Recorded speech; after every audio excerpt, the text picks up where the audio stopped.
Terkait prediksi Persib versus Manila di JR pendengar PR. Assalamualaikum Pak Deden, selamat malam Sampurasun. Waalaikumsalam, rampes teteh. Ya, Alhamdulillah. Ya, Terima kasih waktunya di PR FM Pak Deden. iya, Kita ketemu lagi di Persib Time ya, iya.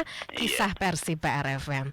Wah, tidak terasa Pak, 31 Agustus ya yang kita nantikan Persib akan ketemu dengan Manila di JR. Bagaimana Pak Deden melihat kesiapan Persib Bandung menjelang pertandingan nanti? Iya, yang pertama tentunya kan ini partai hidup mati sebenarnya teh ya. Karena ini kan playoff nih, Persib dengan Manila Tiger ini kan. Jadi artinya bukan hanya sekedar laga pembuka nih, mau Bandung di musim 2026-2027 ini kan, melainkan penentuan apakah Persib berhak untuk melangkah ke fase grup di ACL 2 musim ini kan. Nah ini yang pertama kan tentu. Lalu yang kedua, nah sekaligus juga ini kan untuk menguji ya sampai sejauh mana sih Persib yang sekarang sudah naik kelas begitu. Ya di ACL kalau lolos nanti kan Liga ACL pertama ya, jadi Liga 2 ini kan Liga 2 kan nanti bisa naik lagi ke atas begitu di Asia dan seterusnya kan. Nah sehingga kemudian ini semacam evidensi batu ujian bahwa Persib ini siap atau tidak begitu. Artinya jangan sampai misalnya tahun kemarin kan ya kita kan berhenti di babak berikutnya kan ya, ketika dikalahkan oleh para cabur kalau tidak salah ya, dari Thailand. Itu seperti itu teh. Jadi pertandingan melawan Manila Tiger ini adalah semacam penentuan sangat strategis untuk apakah Persib berhenti atau melangkah ya, karena ini judulnya playoff teh. Oke, apakah Persib atau berhenti atau melangkah begitu pendengar Pak, berarti penting juga nih ya.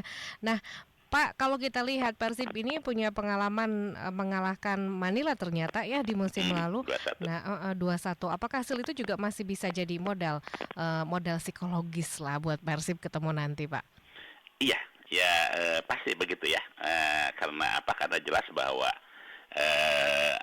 ya kalau saya melihat ya, kalau tahun kemarin dengan tahun sekarang kan skuadnya kan apalagi Persib sekarang mewah ya teh ya, kedalamannya luar biasa begitu.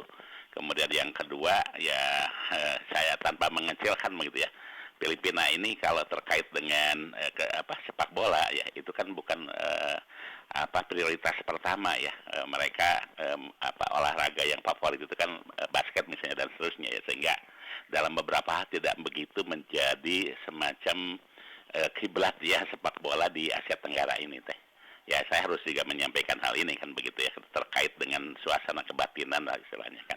Kemudian yang berikutnya ya jelas ya, meskipun dalam beberapa hal kan tim Filipina ini tidak bisa dianggap kaleng-kaleng begitu ya, karena banyak pemain ini Afrika ya yang main di Filipina ini, yang dalam beberapa hal mereka fisiknya lebih kuat, cepat, dan serangan baliknya itu dalam beberapa hal yang ini harus diperhatikan oleh Persib begitu teteh.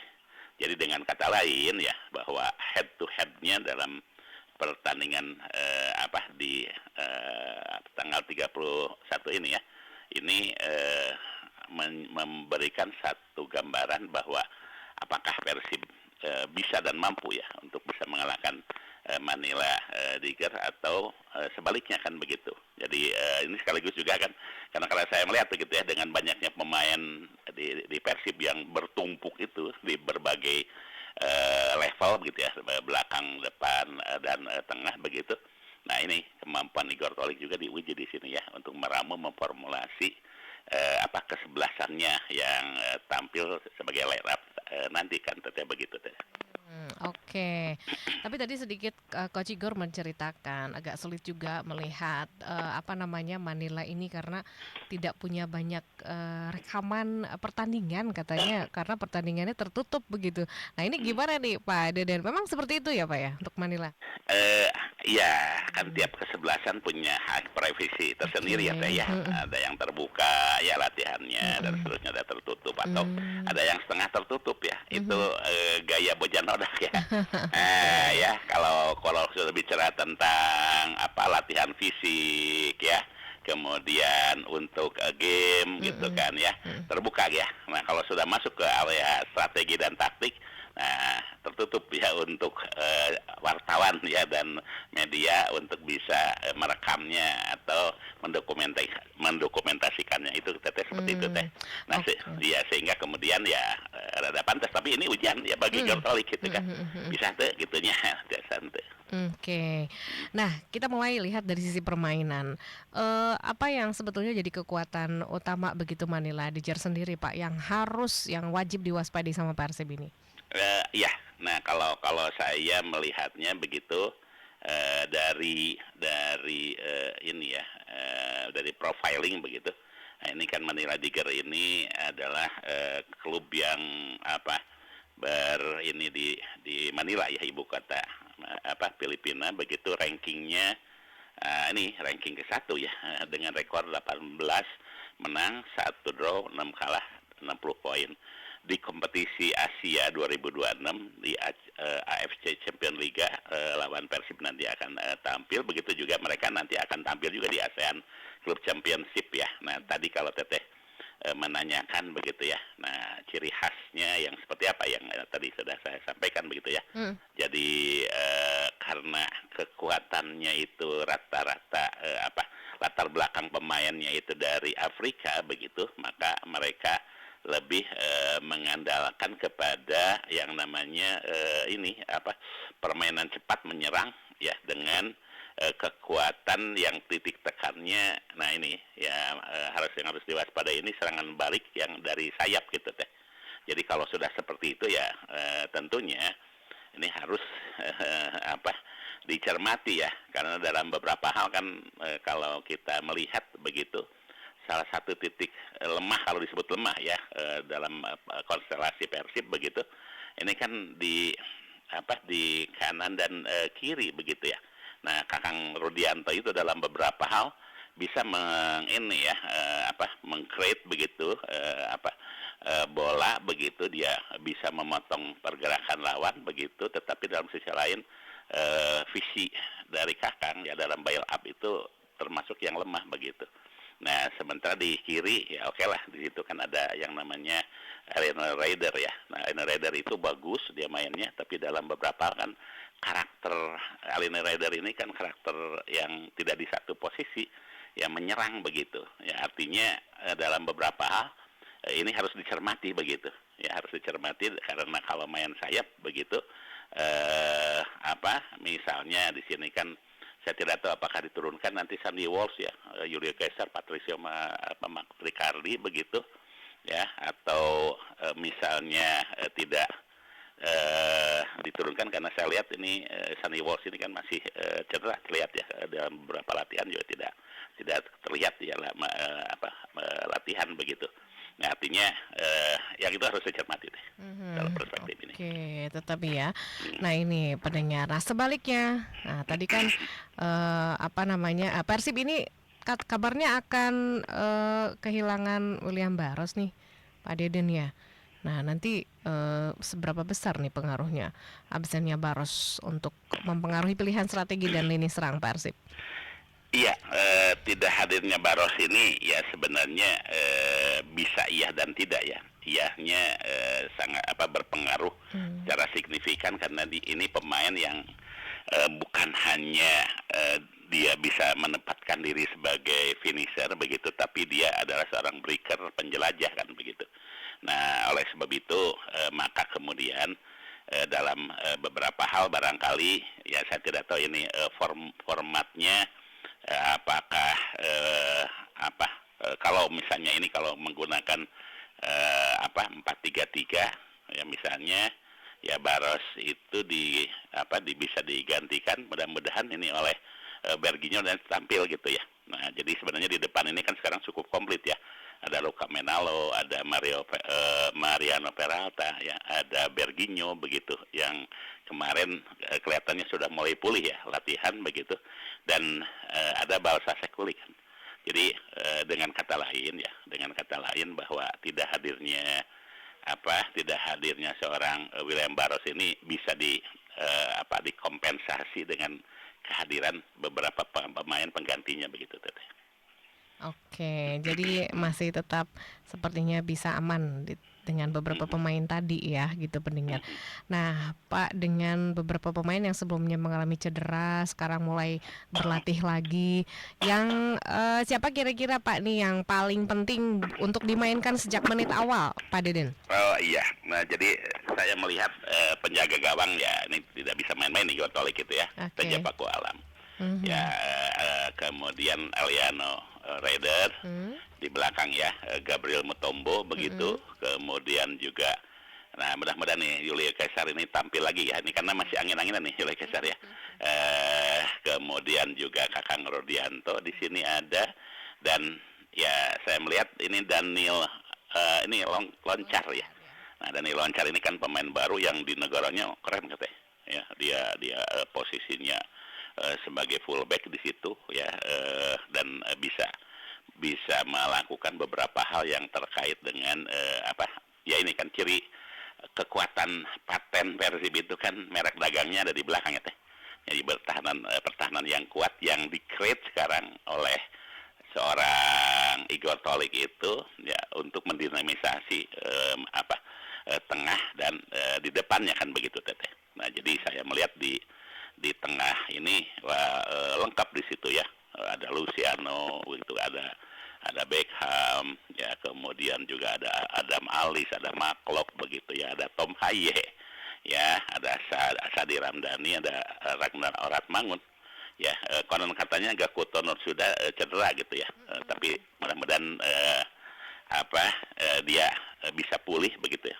Ya meskipun ini posisi Gakuto ini kan bisa juga oleh Maklok misalnya ya, ini di posisi ini kan seperti itu. Tapi sempat kan Pak di pertandingan waktu ini ya saya wawancara dengan Teteh ya, Mhm, mhm. siapa pemain kunci itu Tom Haye, ternyata Tom Haye kan tidak dimainkan ya Betul. pada saat itu. Nah ternyata itu Heeh. diambil alih posisinya itu oleh Gakuto Gakuto. Sudah. Ini pemain-pemain yang menjadi pemain kunci ya pada saat itu karena Mhm. nah ini yang unik dan menarik barangkali Gakuto ini pemain gayanya ini seperti Deddy Kusnandar Dado ya. Jadi pemain itu yang ada tidak kelihatan tetapi dia sangat berpengaruh ya. Mhm. Dia menjadi benang merah dari pergerakan Persib dari tiga level ini ya, tiga area ya. Menengah, belakang, menengah dan depan begitu. Ini Mmm. posisinya kan seperti ini yang paling ini kan paling dibutuhkan hari ini ya Mhm, mhm. di berbagai belahan dunia. Ya pemain yang seperti ya saya sering katakan ya, ini gelandang pengangkut air seperti ini kan. Oke, Gakuto ternyata nih pendengar PR Hmm. ya. Dan katanya nanti kan nggak boleh ada bobotoh nih, nggak boleh ada penonton ya, Pak. Iya. Nanti kira-kira gimana nih pengaruhnya dan atmosfer Hmm. permainan Persib nanti? Ya kalau Persib kan sudah biasa ya, ada atau Heeh. tidak ada ya teh ya.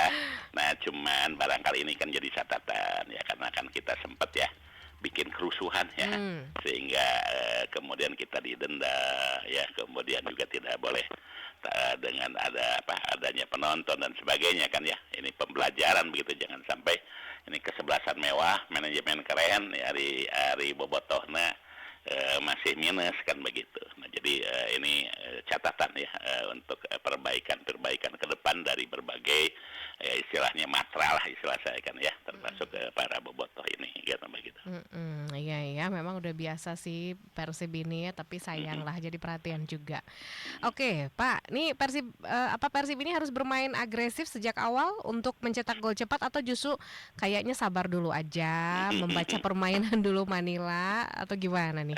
Iya iya. Nah, jadi kalau saya melihat begitu, karena Persib ini sudah jauh di atas secara kedalaman dengan Mmm, ini.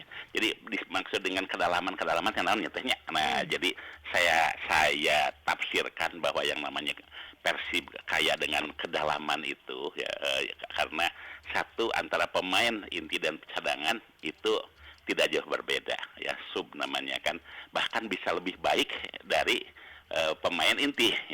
Nah, itu kan jadi kedalaman itu lebih kepada penekanan kepada strategi kan begitu. Nah, mmm, jadi dengan kata lain begitu ya bahwa seandainya ya seandainya Persib itu menguasai lapangan tengah ya, misalnya di situ ada Tom Haye, Klok atau Leno Raider lah ya.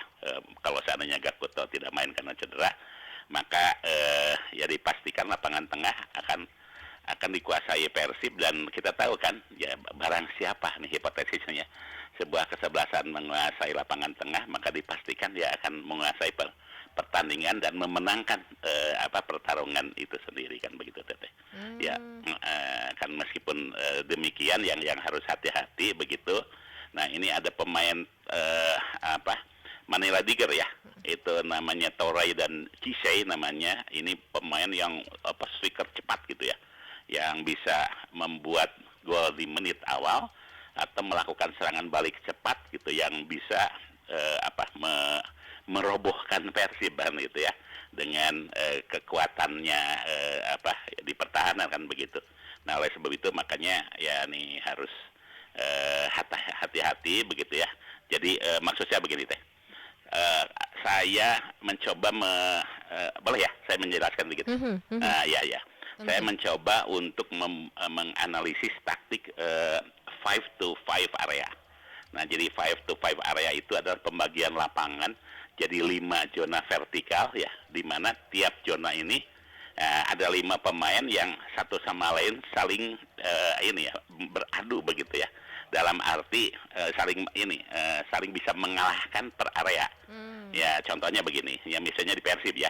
Ada Teja Paku Alam ya, karena kita tahu kan Teja ini clean sheet-nya bagus ya. Nah, plus back di situ ya. Kalau seandainya misalnya ada Sandi ya, Mutombo, Sandi atau diganti ya dengan Mutombo, Yuli Kaisar, Matrikardi dan Kakang misalnya. Nah, di satunya Teja, 4-nya ya kalau tidak Sandi itu Mutombo, Yuli Kaisar, Matrikardi dan Kakang. Di Manila Tiger itu 2 striker dan 3 gelandang ya. Dia main pressingnya kan begitu. Di situ ada Cisey, ada Wamba, ada Toure, ada Baji, ada Bas gitu ya, istilahnya kan begitu. Nah artinya dalam itu kemudian terderivasi ya, build up-nya di taktik itu dari bawah. Yuli Kaisar, Matrikardi nih dia akan melakukan umpan-umpan panjang ya, yang kemudian dia melakukan build up ke tengah untuk diselesaikan oleh, nah ini di depan itu ya, apakah Peralta gitu ya, atau misalnya ya tadi itu saya katakan ya, Balsa dan seterusnya kan ya.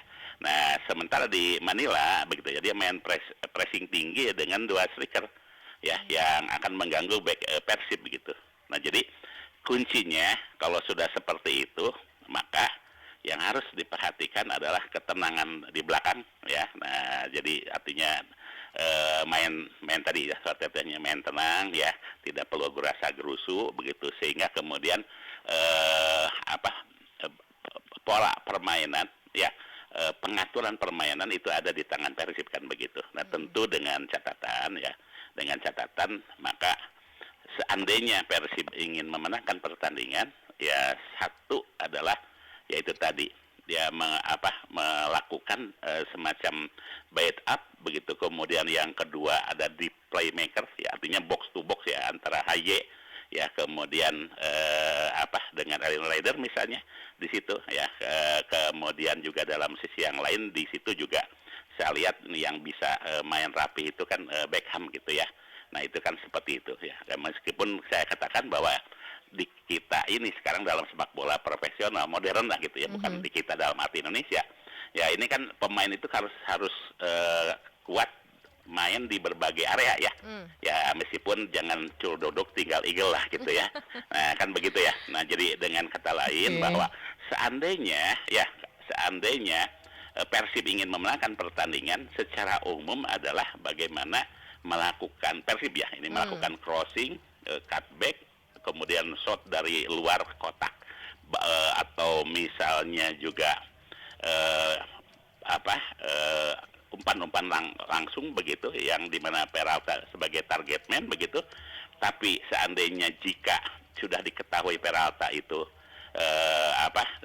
dikunci begitu ya, maka kemudian bisa ada plan B-nya ya. Plan B-nya adalah mengkreasi serangan dari tengah yang kemudian ya apa Balsa Sekulik itu adalah target man gitu. Atau bisa jadi karena Persib itu kan kita tahu ya yang namanya winger itu bisa bisa memasukkan gol bahkan back ya kemarin kan ya Betul. kan Mutombo itu memasukkan gol ya Mhm mhm. waktu pertandingan waktu lawan Bali United gitu ya Iya. di Dewata Challenge itu kan seperti itu. Nah, Mhm. jadi secara umum seperti itu teteh Oke. ini ya petanya begitu ya. Oke, petanya nih mendengar seru ya dan makin penasaran nanti kita lihat seperti apa. Kalau kita lihat kekuatan kedua tim saat ini, Pak Deden gimana nih prediksinya nanti jalannya pertandingan dan peluang Persib untuk lolos ke fase grup ICL tuh?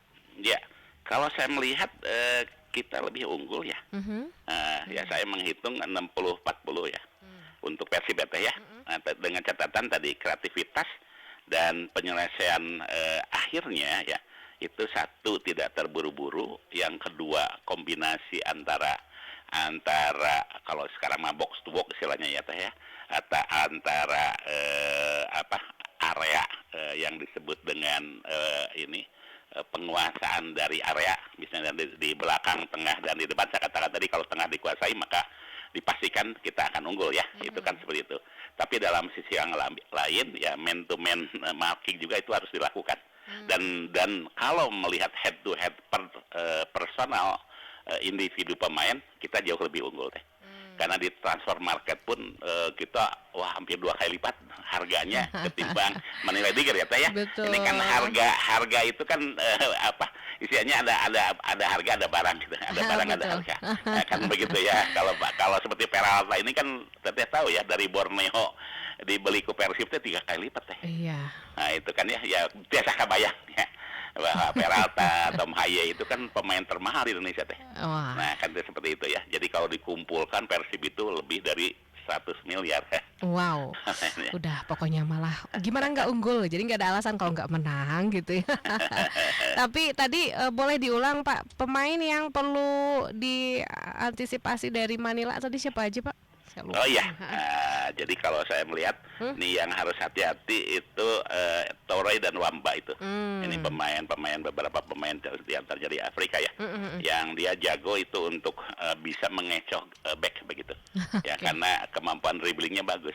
Mhm. Nah di sini diuji ya Mutombo ini seperti apa. Mutombo kan jago ya. Heeh. Dia kalau kalau apa clean area ya dia jago gitu ya. Nah, jadi tinggal bagaimana dia untuk bisa ini ya, meskipun ya kemudian saya melihat begitu tadi ya, bahwa apa yang namanya di belakang ini ya juga harus hati-hati begitu ya. Nah, Mhm. pengertian harus hati-hati misalnya ya yang namanya Julio Caesar, ya Patrick Hardy ini dalam beberapa hal apa khususnya Julio Caesar ya itu kadang-kadang juga dia istilahnya apa angin-anginan kan begitu. Nah ini perlu untuk bisa markingnya yang kuat begitu ya antara misalnya Mutombo, Julio Caesar, Matekadi, Kakang ya kalau seandainya Stanley Walsh tidak main kan begitu. Mhm. Ya karena itu tadi saya katakan ya jadi tiga gelandang pressing yang sangat kuat ya yang juga bisa mencetak gol itu ya saya katakan ini Kisei, Wamba, Torre, Baji dan Baas ini Mhm. 5 pemain ini ya 2 striker dan 3 gelandang ini adalah pemain yang harus diwaspadai begitu ya. Mhm. Nah, diwaspadai dalam pengertian ada 2 hal ya. Kaitan dengan man to man-nya, kaitan dengan yang disebut dengan area markingnya kan begitu. Mhm. Nah, ini Persib di box to box ini kan harus ini ya. Karena saya melihat dalam beberapa hal begitu ya kadang-kadang juga kita sering kecolongan ya teh ya. Mhm. Nah, kan gitu Mhm. kita melihat gitu kan waktu lawan Bali United kan kita 1-0 ya mereka menang kan Mhm. 1-1 Mhm. 2-1 Bali kan menang ya. Nah Iya. sebelum kita back to back kan. Nah hal yang seperti ini harus menjadi perhatian ya evaluasi yang betul dari seorang Igor Tolik begitu agar jangan sampai kecolongan begitu ya.